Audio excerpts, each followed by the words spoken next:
My name's Ted Sparks, and I'm a member of the Wachusett Prospect. I'm a retired geologist, and I'm about to tell you all I know about placer mining, hard rock mining. So here we go.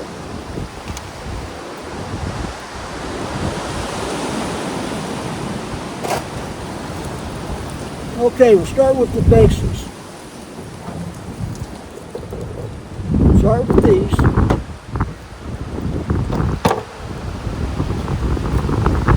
These are granite. This is granite. This is granite. This is what they call disintegrating granite. Okay? Granite is composed mainly of quartz, feldspar, mica, grain crystals, things of that nature. Maybe a little mixing. I suggest after reading this, you all get a rock and mineral book. I suggest you get Simon and Schuster's book. Get it online. No problem there. Okay. This here is a rhyolite porphyry. It's volcanic.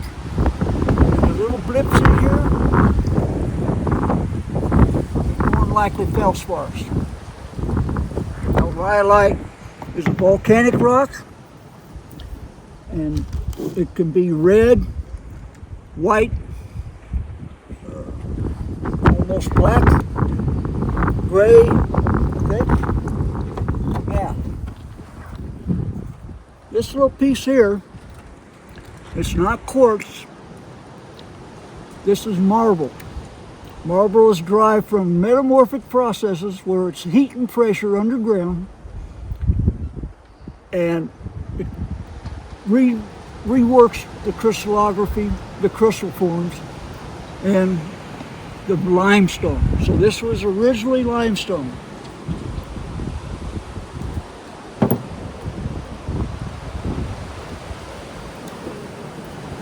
Now, if you're out in the desert and you're walking a wash,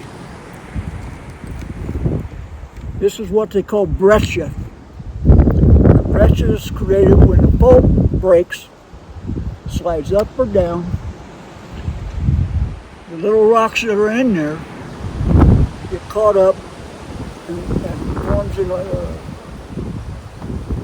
base rock material, which comes up through the volcano, or through the fault.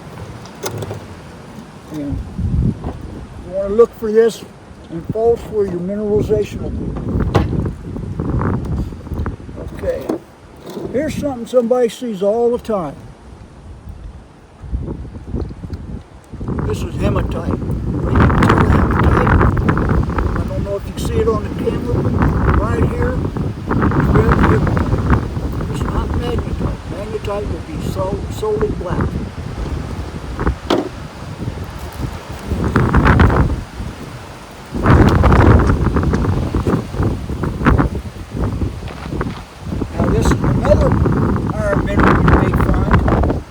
That's petroidal.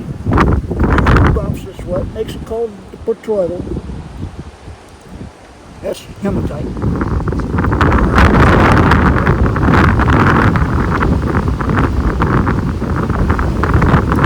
Now here's a little busted vein of quartz. It's the raw rock where it's brought up and it's solidified. Stuff like this, you want to pay attention to it, because this will lead you possibly to gold, mainly because of the quartz. It's got a lot of rusty looking material, red, yellow, black.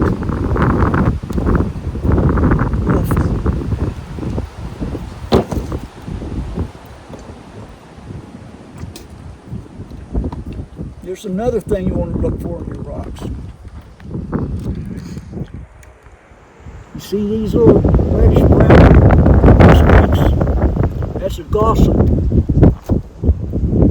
And that's also what comes out. This is probably mainly iron weathered.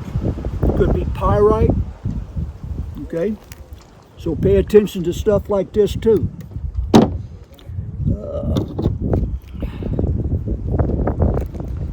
Now this is a piece of conglomerate. And how you tell breccia from conglomerate. Breccia has square or rectangular bits of rock in it. This has, as you can see, these are pebbles that were busted off when I broke the rock. See how angular they are?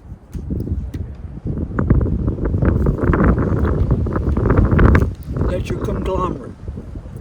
They can be round pebbles in the formation.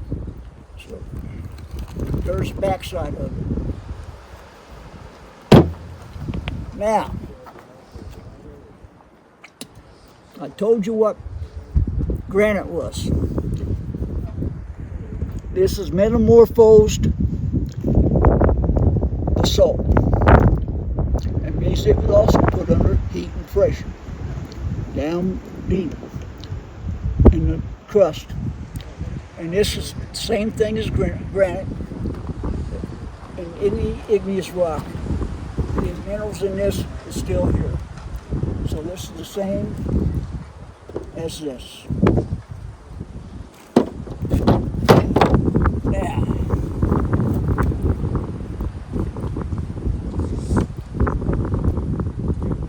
this is some more porphyry. This is a red, comes from up here on the claim. Now, here's another rock you want to be aware of.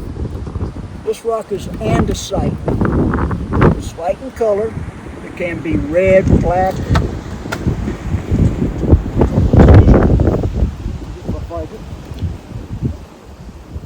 This is usually associated with the bolts. And gabbro is another rock. I don't have a sample here, but look it up and you'll find out what happens. And when you find this, look for layers. The center of that layer is where your possible mineralization is in the fault. Okay? And you want to sample that middle one. Don't forget to take samples of the sides and crush them up and pan them out, because they can also have gold in them. Okay? As you all probably know, this is quartz.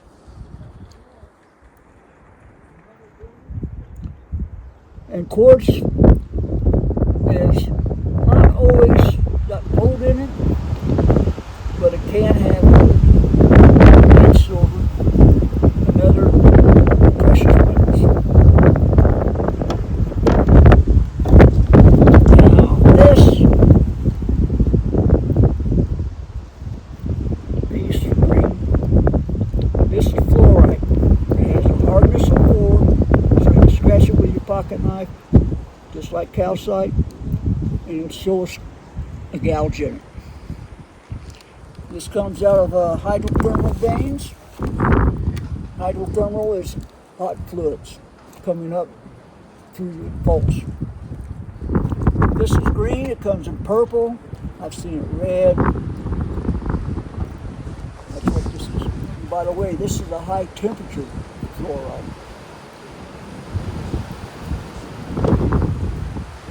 Okay.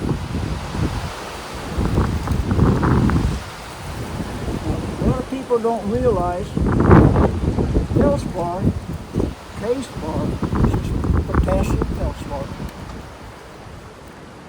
The crystals look something like this. You see this a lot in granites. You see big, what looks like crystals in granites. It's called porphyry granite. Okay.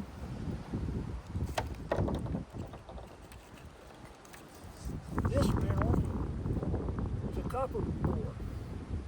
Comes from Tennessee. And you see all the little fancy colors in it? That's the copper in it, and the iron and everything changing color due to oxidation of the surface. Look for this stuff around too, especially if you're in a copper area, which also contains gold and silver at times. Up in Minnesota, Michigan, they have a lot of that associated. This, for you ladies, girls, this is a ruby. Hexagonal in shape, as you can see. This came from Russia. This is like a granitic material. So look for this in your gold pans and if you're in an area where there's really garnets and stuff. Now, these are garnets. You can find these in your gold pans. Like up on the Fraser River, there's a lot of them. They got a beach up there on the river called Red Beach because of all the garnets.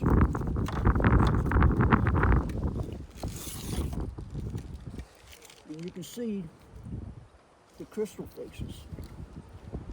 Now these are pyro, and they're kind of a wine red.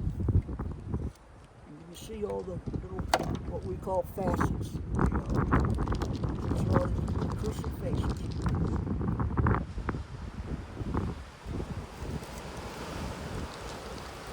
Okay.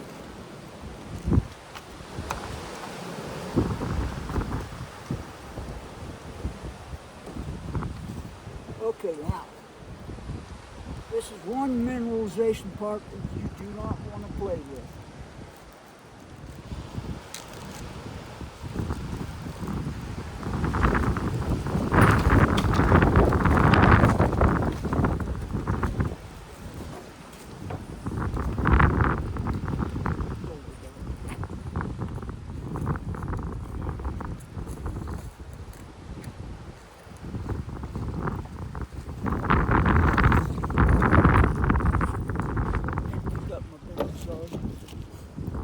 This is highly poisonous. This came from Nevada. This arsenic. The minerals here. Two types of arsenic minerals. You see the red and the yellow. Well, both arsenic minerals. I suggest you take a look at the advantage.